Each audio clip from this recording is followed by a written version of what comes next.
Hello दोस्तों, BBC पे BBC दुनिया देखते हैं और उसके बारे में कुछ बताऊंगा बीबीसी के बारे में भी।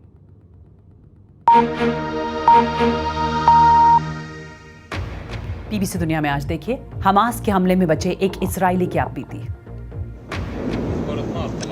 इसराइल और हमास के बीच संघर्ष में मरने वालों की संख्या 1800 के पार।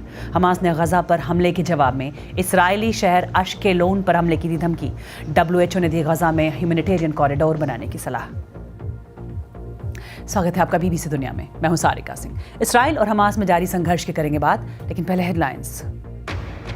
अफगानिस्तान की जेल में बंद 4 ब्रितानी नागरिकों को तालिबान ने किया रिहा। ब्रिटेन ने किया फैसले का स्वागत। उन्हें अफगानिस्तान का कानून तोड़ने के आरोप में किया गया था गिरफ्तार। उनमें से 2 लोग जनवरी से थे गिरफ्तार।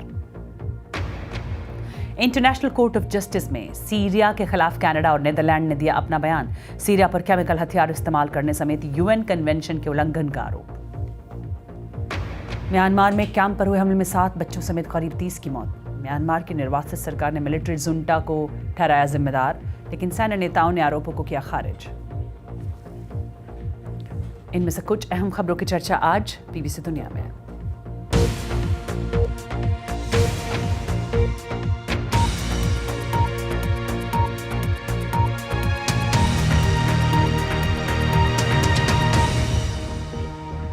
इसराइल पर हमास के हमले और इसके जवाब में इसराइली कार्रवाई, बढ़ता तनाव और दुनिया की निगाहें इस वक्त इस इलाके पर।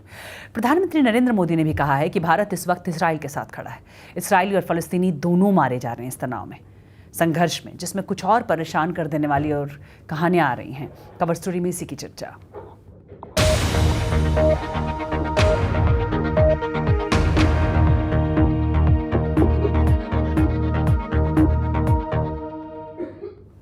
इस्राएली सेना का कहना है कि उसने गजा की सीमा पर पूरी तरह नियंत्रण हासिल कर लिया है और उसके जहाज लगातार बमबारी कर रहे हैं। इस्राएली सेना ने दावा किया है कि उन्होंने करीब 1500 हमास लड़ाकों के शव बरामद किए हैं।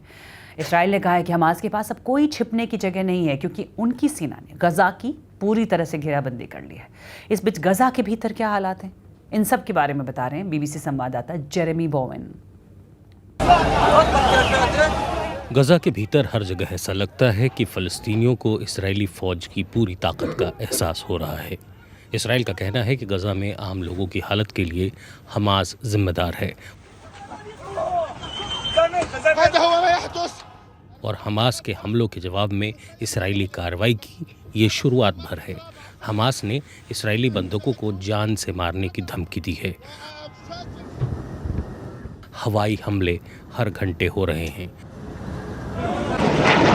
फ़लस्तीनी हथियारबंद समूह डटे हुए हैं और उनके हमले भी जारी हैं। बीबीसी की टीम दक्षिणी इसराइल के एश्केलोन में है, जो गजा की सीमा से अधिक दूर नहीं है। एश्केलोन गजा से इतना करीब है कि वार्निंग का समय 10 सेकंड से भी कम है। यहाँ जबरदस्त गोलाबारी हो रही है। हमास के खिलाफ अब ज़मीनी कार्रवाई तय नज़र आ रही है, जो साल 2007 में गजा पर हमास के नियंत्रण के बाद इतने बड़े पैमाने पर पहले कभी नहीं हुई। गजा की ओर जाने वाली सड़क पर सैन्य ठिकाने के बाहर गाड़ियों की लाइन लगी है, जहां रिजर्व सैनिक ड्यूटी पर पहुंच रहे हैं। यहाँ माता पिता अपने बेटों को गुड बाय कहने के लिए सैन्य ठिकाने तक आए हैं। We're praying and hope for the best.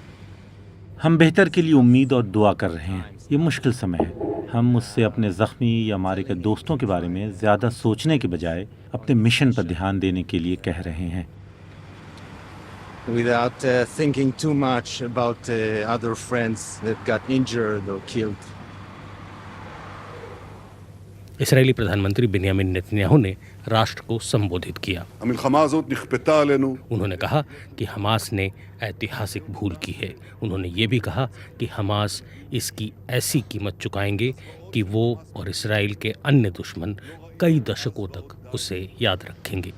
और अब इसराइल के लोग अपनी सरकार और फौज की कार्रवाई का इंतज़ार कर रहे हैं।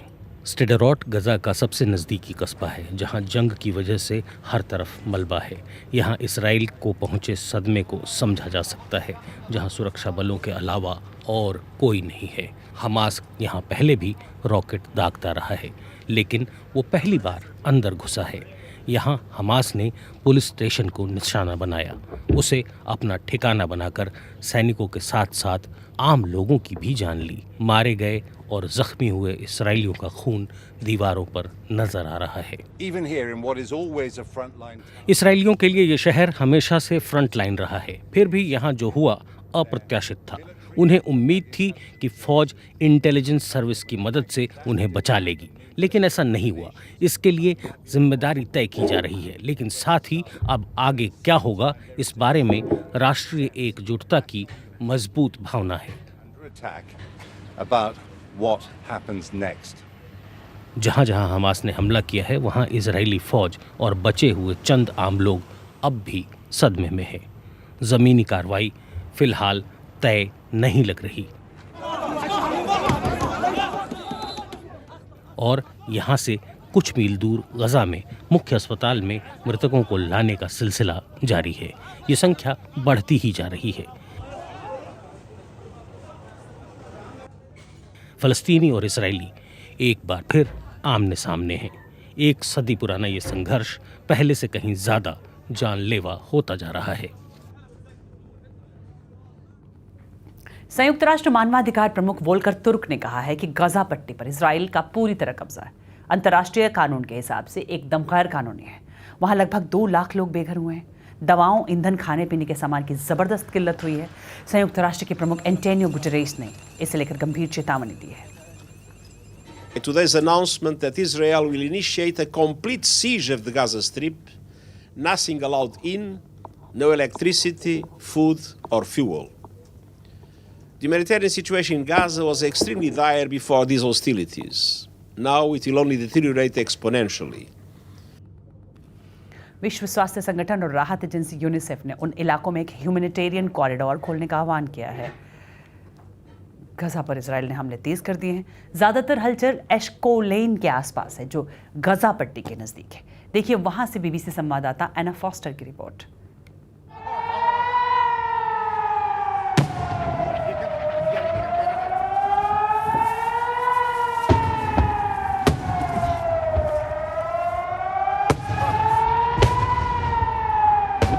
इस समय यहाँ हर तरफ धमाकों और सायरन की आवाजें गूंज रही हैं। इस वक्त हमने कवर लिया हुआ है।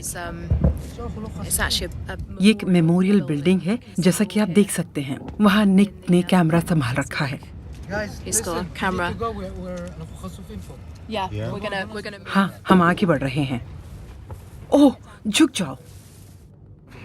मैंने हर तरफ उनकी आवाज सुनी है, लेकिन उन्हें नहीं पता है कि हम वहाँ थे। जब सायरन बजना शुरू हुआ, मैं गिलाद से बात कर रही थी। वो उस म्यूजिक फेस्टिवल में मौजूद थे जहाँ शनिवार को हमास ने हमला करके 260 लोगों को मौत के घाट उतार दिया था। कुछ नुकीली चीजें उनके सर पर लगी, लेकिन किस्मत से वो बच गए। गोली यहाँ लगकर वहाँ से निकल गई। वहाँ लड़ो या भागो वाली नौबत थी। जो करना था जल्दी करना था, वरना मौत तय थी। हैरानी की बात नहीं कि 260 लोग मारे गए। मुझे नहीं पता कि अभी और कितने लोग मारे जाएंगे।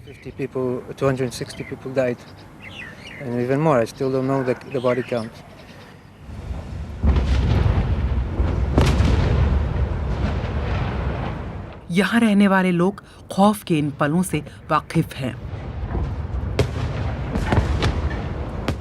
गिलाड और उनकी माँ को शब्दों की जरूरत नहीं है। हम धुएं के पीछे चल दिए।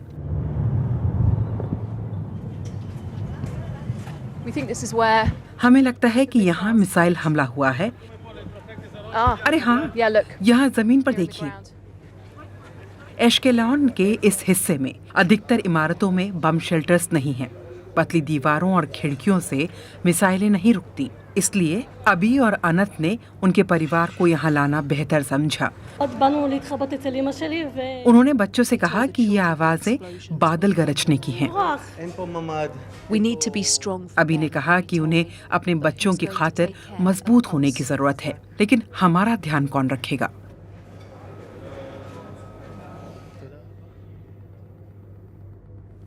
हमास के हमले के बाद अब सबकी निगाहें इस पर है कि इसराइल आगे क्या कर सकता है। ज्यादा जानकारी दे रहे बीबीसी संवाददाता फ्रैंक गार्डनर। प्रधानमंत्री नेतन्याहू पर भारी दबाव है कि वो हमास को पूरी तरह खत्म कर दें। एक विकल्प जिस पर विचार किया जा रहा है वो है गजा पर जमीनी हमला, लेकिन गजा में अंदर घुसना जोखिम भरा है। हमास आम लोगों से विरोध करने के लिए जरूर कहेगा। गजा की तंगलियों में सेना के टैंक नहीं घुस सकते। गजा धरती के सबसे घनी आबादी वाले इलाकों में से एक है। इस संकरित तटीय पट्टी में करीब 23 लाख लोग रहते हैं। 3 तरफ से इसराइल कंट्रोल करता है और इसके दक्षिण में मिस्र का नियंत्रण है। यहाँ हरे रंग में आप बॉर्डर क्रॉसिंग पॉइंट्स को देख सकते हैं, लेकिन 2007 में सत्ता में आने के बाद से इसकी सीमाओं के अंदर हमास की ही हुकूमत है। और इस वक्त हमास के पास एक बड़ा हथियार है, इसराइली बंधक, जिनकी संख्या 100 से ज़्यादा है। उन सभी को एक साथ बचाना लगभग नामुमकिन है। इसराइल को शायद ही कभी इस तरह के मुश्किल हालात का सामना करना पड़ा होगा। आगे क्या करना है उसको लेकर असमंजस की स्थिति बनी हुई है। और खबर यूक्रेन की। दक्षिणी यूक्रेन में काखोवा डैम को टूटे हुए 4 महीने हो चुके हैं। संयुक्त राष्ट्र ने चेतावनी दी है कि इस तबाही की वजह से इस इलाके को लंबे वक्त तक पानी की कमी से जूझना पड़ सकता है। रूस के हमले के बाद से दुनिया भर में यूक्रेन के अनाज का निर्यात काफ़ी कम हो चुका है और खाने की चीज़ों की कीमतें बढ़ी हैं। बीबीसी संवाददाता विक्टोरिया जुहान दक्षिणी यूक्रेन के इस इलाके में पहुंची, जहां एक किसान ने उन्हें बाढ़ की वजह से बर्बाद फसलें और तबाह हुए घर दिखाए।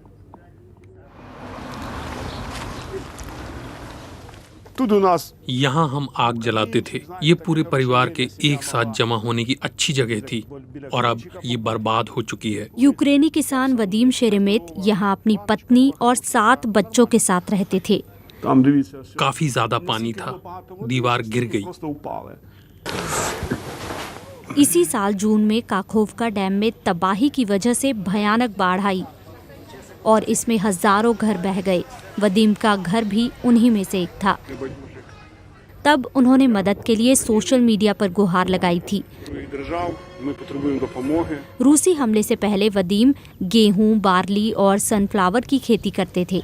ये यूक्रेन के निर्यात का अहम हिस्सा है। सबसे मुश्किल पल होता है जब आपको ये महसूस हो कि एक किसान के तौर पर आप बर्बाद हो चुके हैं। पिछले वसंत में हमारे पास 250 हेक्टेयर थे जिसमें अनाज उगाए थे, काटने के लिए तैयार। रूसियों ने सबको जला दिया। वो पहला झटका था। हमारे पास कोई संसाधन नहीं था। फिर पतझड़ आया। हमने पूरी मेहनत की, लेकिन फिर यहाँ पानी आ गया। बाढ़ का असर सैटेलाइट से ली गई तस्वीरों में भी देखा जा सकता है। हरे भरे खेतों में भरा पानी, लेकिन जब तक पानी निकला ये मिट्टी को नुकसान पहुँचा चुका था। मैं मैदानी इलाकों में पली बड़ी हूँ, लेकिन मिट्टी की ऐसी हालत कभी नहीं देखी। ये बाढ़ के बाद पत्थर के जैसी हो गई है। लेकिन अहम सवाल है आगे क्या होगा बाढ़ के बाद। किसानों ने हमें बताया कि उन्होंने खेती फिर से शुरू कर दी है। मैं क्या करूं? रोता रहूं? मैं अकेले में रोता रह सकता हूं, लेकिन उससे क्या हासिल होगा? हमें आगे बढ़ते रहना चाहिए। आगे सब अच्छा होगा। लेकिन संयुक्त राष्ट्र का कहना है कि एक अहम जलाशय के तबाह होने के कारण इलाके में पानी की कमी हो सकती है। अगर जलाशय को फिर से नहीं बनाया गया तो इसका ज्यादा असर आने वाले सालों में देखा जाएगा। अगर जलाशय को दोबारा तैयार किया जाता है तो यहाँ सिंचाई फिर से हो पाएगी। वदीम कुछ ऐसा ही करने की कोशिश कर रहे हैं। पानी की आपूर्ति बेहतर करने के लिए कुएं खोदने का प्रयास। लेकिन इसी बीच एक झकझोर देने वाली खबर आई। वदीम के 20 साल के बेटे की विस्फोटक की चपेट में आने से मौत हो गई। रूसी कब्जे और भीषण जंग के बाद यूक्रेन अब दुनिया का सबसे ज्यादा लैंड माइंस वाला देश बन गया है। शोक के पलों में भी वदीम मायूस होकर बैठना नहीं चाहते। हमें खुद को संभालना होगा। हमें जीना है।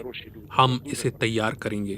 हमारे पास अच्छे लोग हैं जिन्हें एक शांतिपूर्ण जिंदगी और समृद्ध यूक्रेन में रहने का मौका मिलना ही चाहिए। आज वर्ल्ड मेंटल हेल्थ डे है। एक दौर था जब समाज में मेंटल हेल्थ को लेकर जागरूकता बेहद कम थी, लेकिन बीते कुछ सालों में इसे लेकर हमारे समाज में सकारात्मक बदलाव देखने को मिले हैं। एक्सपर्ट्स मानते हैं कि मेंटल हेल्थ से जुड़ी दिक्कतों को भी आम बीमारियों के जैसे ही देखा जाना चाहिए और कोशिश होनी चाहिए ऐसे लोगों को ये भरोसा दिलाने की कि आप अकेले नहीं हैं। कुछ ऐसी ही कोशिश हो रही है पुणे के किमिया कैफे में। देखिए प्राची कुलकर्णी की रिपोर्ट। स्किझोफ्रेनिया नावाचे जंगल, त्यात असते मोठीच दंगल. स्किझोफ्रेनिया नावाचे जंगल, त्यात असते मोठीच दंगल. ललित मराठी भाषा में स्किज़ोफ्रेनिया को लेकर अपनी भावनाएं एक कविता के जरिए व्यक्त कर रहे हैं। 35 साल के ललित पिछले कई सालों से मेंटल हेल्थ से जुड़ी इस समस्या का सामना कर रहे हैं, लेकिन अब वो बेहद आत्मनिर्भर और कॉन्फिडेंट महसूस करते हैं। 20 साल पहले उन्हें इस बीमारी का पता चला और फिर इलाज शुरू हुआ। शुरुआती 6 महीनों में मेरे परिवार और दोस्तों को लक्षण दिखने लगे थे। मैं चीज़ें दोहराने लगा था, डरने लगा था। मैं ज़्यादा बोलता या दूसरों से बातचीत नहीं करता था। मुझे लगता था कीड़े मुझ पर हमला कर रहे हैं। मैं अपनी बात ठीक से रख तक नहीं पाता था। दवा लेने के बाद भी ये सब खत्म नहीं हुआ।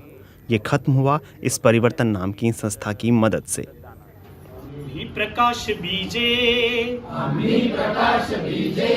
रुजवीत चाललो। ललित को परिवर्तन मानस रंग नाम की इस संस्था के बारे में पता चला। वो इससे जुड़े और इस संस्था ने किमाया कैफे शुरू किया, जिससे उनकी जिंदगी पूरी तरह से बदल गई। शिक्षण कमी असल्यामुळे मला काय जॉब।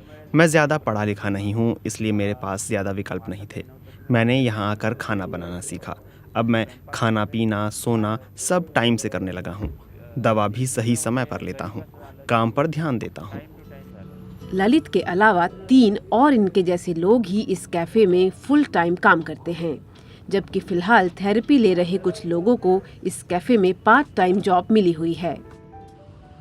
फिलहाल इस कैफे की आय बहुत ज्यादा नहीं है। यहाँ रोजाना आय बमुश्किल 1500 रुपए है। फिर भी मानसिक दिक्कतों का सामना कर रहे लोगों का आत्मविश्वास वापस लाने के लिए ये अच्छा प्रयास कर रहा है। और कार्यक्रम कैसा लगा ये बताने के लिए आप मुझे ट्वीट कर सकते हैं @BBC सारिका पर। BBC दुनिया में फिलहाल इतना ही।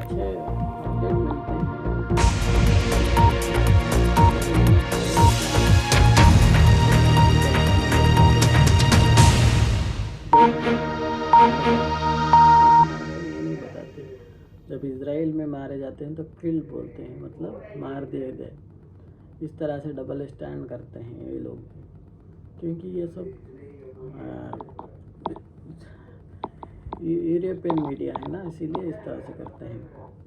अब लोग देखना चाहिए कि इजराइल भी हमास को मार रहा है, उनको कत्ल कर रहा है।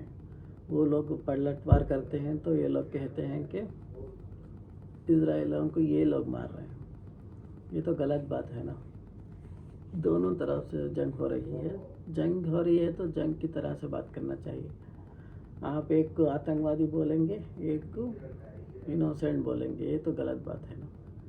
गजा में कितने मासूम लोग मारे जा रहे हैं, यही दिखा रहे हैं। ये नहीं बोल रहे कि इजराइल ज़बरदस्ती मार रहा है।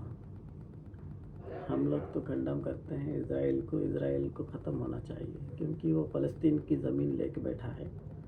कभी हम लोग सपोर्ट नहीं करेंगे इजराइल को। अगर वो मर रहे हैं तो उनकी मौत वो खुद अपने हाथ से लिखे हैं।